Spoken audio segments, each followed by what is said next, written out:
नमस्कार दोस्तों, आइए जानते हैं राजस्थान की आज की फटाफट बड़ी खबरें। लेकिन उससे पहले वीडियो को लाइक और चैनल को सब्सक्राइब जरूर करें।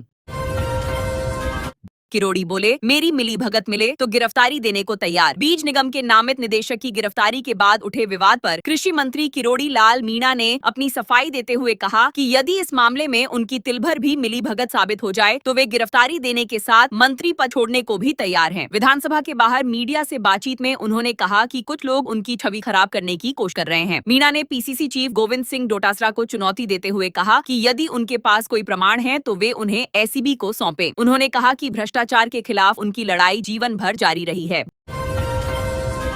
अफसरों के निजी फोन का बिल नहीं भरेगी सरकार। राजस्थान सरकार ने सरकारी कर्मचारियों और अधिकारियों के निजी मोबाइल व घरेलू लैंडलाइन फोन के बिल सरकारी खर्चे पर चुकाने की प्रथा पर रोक लगा दी है। सामान्य प्रशासन विभाग ने नई गाइडलाइन जारी कर स्पष्ट किया है कि बिना अनुमति निजी फोन बिल का भुगतान करने पर कार्रवाई की जाएगी। सरकार को शिकायतें मिली थीं कि कई कर्मचारी अपने निजी नंबरों का खर्च भी सरकारी खाते में जोड़ रहे थे। साथ ही विभागों को सरकारी टेलीफोन बिल समय पर जमा करने के निर्देश दिए गए हैं ताकि सरचार्ज और कनेक्शन कटने जैसी समस्याओं से बचा जा सके। गंगा मंदिर के आसपास दुकानों से पक्के कब्जे तोड़े भरतपुर के प्रसिद्ध गंगा मंदिर के सौंदर्यीकरण अभियान के तहत नगर निगम ने मंदिर के चारों ओर स्थित ऐतिहासिक दुकानों के सामने किए गए पक्के निर्माण हटाने की कार्रवाई शुरू की है। निगम अधिकारियों के अनुसार इन निर्माणों के कारण दुकानों का मूल स्वरूप दिखाई नहीं दे रहा था। कुछ दुकानदारों ने स्वेच्छा से निर्माण हटाना शुरू कर दिया है, जबकि कई स्थानों पर निगम की टीम ने बुलडोजर चलाकर कार्रवाई की। पूरे क्षेत्र में सुरक्षा व्यवस्था के लिए बैरिकेडिंग की गई और यातायात को अस्थायी रूप से रोका गया। निगम का कहना है कि ऐतिहासिक पहचान को संरक्षित करने के लिए अभियान जारी रहेगा। डीएपी खाद की कालाबाजारी पर किसानों का फूटा गुस्सा। अजमेर के ब्यावर रोड स्थित सहकारिता विभाग के गोदाम से डीएपी खाद के 51 कट्टे गायब मिलने के बाद किसानों का गुस्सा फूट पड़ा। सुबह बड़ी संख्या में किसान एकत्र हुए और विरोध प्रदर्शन करते हुए सड़क जाम कर दी। किसानों का आरोप है कि उन्हें दिन भर खाद नहीं होने का हवाला देकर वापस भेज दिया जाता है, जबकि रात में खाद की कालाबाजारी की जाती है। सोमवार रात खाद के कट्टे वाहन में लौट करने का वीडियो सामने आने के बाद मामला और गर्मा गया। किसानों ने दोषियों के खिलाफ सख्त कार्रवाई नहीं होने पर आंदोलन तेज करने की चेतावनी दी है। जयपुर नगर निगम ने 3 मंजिला बिल्डिंग सीज की। जयपुर नगर निगम ने अवैध निर्माणों के खिलाफ कार्रवाई करते हुए विवेक विहार मेट्रो स्टेशन के पास स्थित एक 3 मंजिला भवन को सीज कर दिया। अधिकारियों के अनुसार भवन का निर्माण स्वीकृत नक्शे और निर्धारित मानकों के विपरीत किया जा रहा था। भूखंड मालिक को पहले कई बार नोटिस जारी कर निर्माण कार्य रोकने के निर्देश दिए गए थे, लेकिन कोई असर नहीं हुआ। इसके बाद सिविल लाइंस जोन की टीम ने मौके पर पहुंचकर भवन को सीज कर दिया। नगर निगम का कहना है कि शहर में अवैध निर्माणों के खिलाफ अभियान लगातार जारी रहेगा और नियमों का उल्लंघन करने वालों पर सख्त कार्रवाई होगी। व्यापारी की जेब में बम की तरह फटा चाइनीज मोबाइल। जोधपुर के लाल सागर क्षेत्र के व्यापारी गोपाल सोनी उस समय घायल हो गए जब उनकी पैंट की जेब में रखा मोबाइल अचानक फट गया। गोपाल ने बताया कि वे अपनी किराना दुकान पर बैठे थे और काउंटर की दराज में कुछ देख रहे थे, तभी जोरदार धमाका हुआ और उनकी पैंट में आग लग गई। उन्होंने तुरंत जलता हुआ मोबाइल बाहर निकाला, जिससे उनकी उंगलियां भी झुलस गईं। गोपाल के अनुसार मोबाइल करीब 2 साल पुराना था और घटना के समय 87% चार्ज था। हादसे के बाद उन्हें इलाज के लिए अस्पताल ले जाया गया। श्रीगंगानगर देश में सबसे गर्म, अलवर में अंधड़ से एक मौत। राजस्थान में गर्मी का प्रकोप लगातार बढ़ रहा है। श्रीगंगानगर 45.6 डिग्री सेल्सियस तापमान के साथ देश का सबसे गर्म शहर दर्ज किया गया। वहीं अलवर में तेज आंधी और बारिश के दौरान एक मकान की दीवार गिरने से महिला की मौत हो गई। मौसम विभाग ने राज्य के कई जिलों में आंधी बारिश और 5 जिलों में हीट वेव का अलर्ट जारी किया है। पश्चिमी राजस्थान के अधिकांश इलाकों में अगले 2 से 3 दिनों तक तापमान और बढ़ने की संभावना है। वहीं 11 जून से नए पश्चिमी विक्षोभ के सक्रिय होने से मौसम में बदलाव के संकेत मिले हैं। लूणी नदी प्रदूषण मामले में बड़ा एक्शन। लूणी नदी में प्रदूषण फैलाने के मामले में राजस्थान राज्य प्रदूषण नियंत्रण मंडल ने कड़ी कार्रवाई की है। मंडल ने बिडजा स्थित साईटीपी संचालित करने वाले ट्रस्ट के अध्यक्ष समेत 26 पदाधिकारियों के खिलाफ बालोतरा की अदालत में परिवाद पेश किया है। आरोप है कि जल अधिनियम 1974 के नियमों की अनदेखी करते हुए लूणी नदी में अनुपचारित या आंशिक रूप से औपचारित औद्योगिक अपशिष्ट जल छोड़ा गया। मंडल ने पहले भी प्रदूषण रोकने और जीरो डिस्चार्ज व्यवस्था लागू करने के निर्देश दिए थे, लेकिन पालन नहीं होने पर अब कानूनी कार्रवाई शुरू की गई है।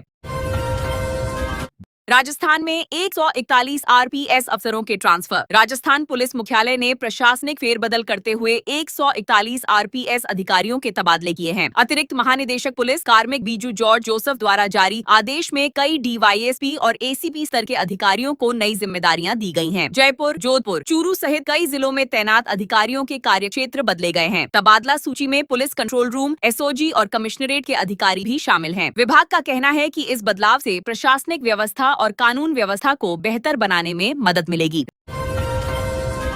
राजस्थान में स्कूलों की छुट्टियां 7 दिन बढ़ाई। भीषण गर्मी को देखते हुए राजस्थान सरकार ने स्कूलों की ग्रीष्मकालीन छुट्टियां 7 दिन और बढ़ा दी हैं। शिक्षा विभाग के आदेश के अनुसार अब सरकारी और निजी स्कूल 28 जून तक बंद रहेंगे तथा 29 जून से खुलेंगे। पहले 20 जून तक अवकाश घोषित किया गया था। शिक्षक संगठनों और अभिभावकों की मांग पर यह फैसला लिया गया है। साथ ही प्रिंसिपल को 2 दिन तक स्थानीय अवकाश घोषित करने का अधिकार भी दिया गया है। इस साल विद्यार्थियों को कुल 43 दिन की गर्मी की छुट्टियां मिलेंगी, जिससे उन्हें तेज गर्मी से राहत मिलेगी। 16,000 मंत्रालयिक कर्मचारी सरकार के खिलाफ करेंगे आंदोलन। पंचायती राज मंत्रालयिक कर्मचारी संघ ने अपनी लंबित मांगों को लेकर सरकार के खिलाफ आंदोलन की चेतावनी दी है। कर्मचारियों ने मुख्यमंत्री और अन्य वरिष्ठ अधिकारियों को ज्ञापन भेजकर समस्याओं के समाधान की मांग की है। संघ का आरोप है कि पिछले 2 वर्षों से करीब 16,000 मंत्रालयिक कर्मचारियों की मांगों की अनदेखी की जा रही है। कर्मचारियों ने कहा कि यदि जल्द सकारात्मक निर्णय नहीं लिया गया तो प्रदेश भर में आंदोलन शुरू किया जाएगा। संघ ने इसे अंतिम चेतावनी बताते हुए सरकार से जल्द कार्रवाई की मांग की है। सुप्रीम कोर्ट जाने की तैयारी में राजस्थान सरकार। पंचायत और नगरीय निकाय चुनावों के मामले में राजस्थान सरकार हाईकोर्ट के आदेश को सुप्रीम कोर्ट में चुनौती देने की तैयारी कर रही है। स्वायत्त शासन मंत्री झाबर सिंह खर्रा ने संकेत दिए हैं कि सरकार विशेष अनुमति याचिका दायर कर सकती है। सूत्रों के अनुसार सरकार चुनाव कराने के लिए अतिरिक्त समय मांगने पर विचार कर रही है। राजस्थान हाईकोर्ट ने राज्य सरकार को 31 जुलाई 2026 तक पंचायत और नगरीय निकाय चुनाव कराने का निर्देश दिया था। हालांकि आदेश के बाद भी चुनावी तैयारियों में अपेक्षित तेजी नहीं दिखाई दी है, जिससे राजनीतिक चर्चाएं तेज हो गई हैं।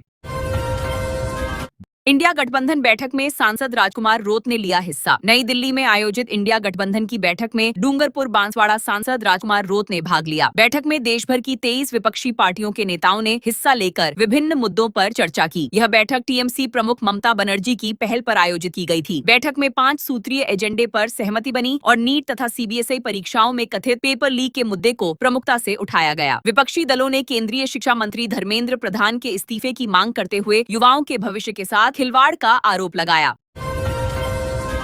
उदयपुर में डुप्लीकेट उपकार नाम से बिक रहे थे मसाले। उदयपुर में उपकार ब्रांड के नाम पर फर्जी लाइसेंस लेकर मसाले बेचने का मामला सामने आया है। जांच के बाद चिकित्सा एवं स्वास्थ्य विभाग ने संबंधित एफएसएसएआई लाइसेंस निरस्त कर दिया है। विभाग के अनुसार व्यवसायी ने कथित रूप से फर्जी दस्तावेजों के आधार पर लाइसेंस हासिल किया था, जबकि इस नाम का वैध लाइसेंस पहले से मौजूद है। अधिकारियों ने कहा कि अब संबंधित व्यक्ति इस नाम से मसालों का निर्माण या व्यापार नहीं कर सकेगा। यदि कार्रवाई के बाद भी कारोबार जारी रखा गया तो फैक्ट्री सीज करने सहित कानूनी कार्रवाई की जाएगी। राजस्थान में रोज 3 लाख महिलाएं खा रही गर्भ निरोधक गोलियां। राजस्थान में परिवार नियोजन की जिम्मेदारी अब भी अधिकतर महिलाओं पर ही है। सरकारी आंकड़ों के अनुसार प्रदेश में प्रतिदिन करीब 3.74 लाख महिलाएं गर्भ निरोधक गोलियों का उपयोग कर रही हैं, जबकि पुरुष नसबंदी के मामले लगातार घट रहे हैं। विशेषज्ञों का मानना है कि पारंपरिक सोच और जागरूकता की कमी के कारण परिवार नियोजन को महिलाओं का विषय माना जाता है। सरकार की ओर से जागरूकता अभियान चलाए जा रहे हैं, लेकिन पुरुषों की भागीदारी अपेक्षाकृत कम बनी हुई है। इसके कारण गर्भ निरोधक उपायों का अधिकांश भार महिलाओं पर ही पड़ रहा है। अजमेर में कांग्रेस ने जलदाय विभाग कार्यालय को घेरा। अजमेर में पेयजल संकट, अनियमित जलापूर्ति और कम दबाव की समस्या को लेकर कांग्रेस कार्यकर्ताओं ने जलदाय विभाग के खिलाफ जोरदार प्रदर्शन किया। शहर अध्यक्ष डॉक्टर राजकुमार जयपाल के नेतृत्व में कार्यकर्ताओं ने ज्योतिबा फूले सर्कल से रैली निकालकर विभागीय कार्यालय का घेराव किया। प्रदर्शनकारियों ने मटके, बाल्टियां और झुनझुने लेकर नारेबाजी की तथा विरोध स्वरूप मटके भी फोड़े। इस दौरान पुलिस और कार्यकर्ताओं के बीच धक्का मुक्की हुई। कुछ मटके पुलिसकर्मियों को भी लग गए, जिससे मौके पर कुछ देर तनाव का माहौल बन गया। जेजेएम घोटाले में गिरफ्तार पूर्व आईएएस सुबोध अग्रवाल को राहत नहीं। जल जीवन मिशन जेजेएम घोटाले में गिरफ्तार पूर्व अतिरिक्त मुख्य सचिव सुबोध अग्रवाल को एसीबी कोर्ट से राहत नहीं मिली है। जयपुर की एसीबी कोर्ट ने उनकी जमानत याचिका खारिज कर दी। अदालत ने कहा कि प्रथम दृष्टया ऐसा प्रतीत होता है कि आरोपी ने लोक सेवक के पद पर रहते हुए अपने अधिकारों का दुरुपयोग किया। कोर्ट ने यह भी माना कि हर घर नल से जल जैसी महत्वपूर्ण योजना में जनता के विश्वास को ठेस पहुंची है। मामले में जांच और कानूनी प्रक्रिया आगे जारी रहेगी। मां बेटे ने बदमाशों को दौड़ा दौड़ा कर पीटा। जैसलमेर में 100 गज के प्लॉट पर कब्जे को लेकर हुए विवाद में मां बेटे और पड़ोसियों ने 5 बदमाशों को दौड़ा दौड़ा कर पीट दिया। घटना का वीडियो भी सामने आया है, जिसमें कुछ लोग घर में सामान रखकर कब्जा करने की कोशिश करते दिखाई दे रहे हैं। विरोध करने पर बुजुर्ग महिला के साथ मारपीट की गई, जिसके बाद पड़ोसी मौके पर पहुंचे और आरोपियों की पिटाई कर दी। बदमाश अपनी बोलेरो कैंपर छोड़कर फरार हो गए। पुलिस ने वाहन जब्त कर 2 आरोपियों को गिरफ्तार कर लिया है।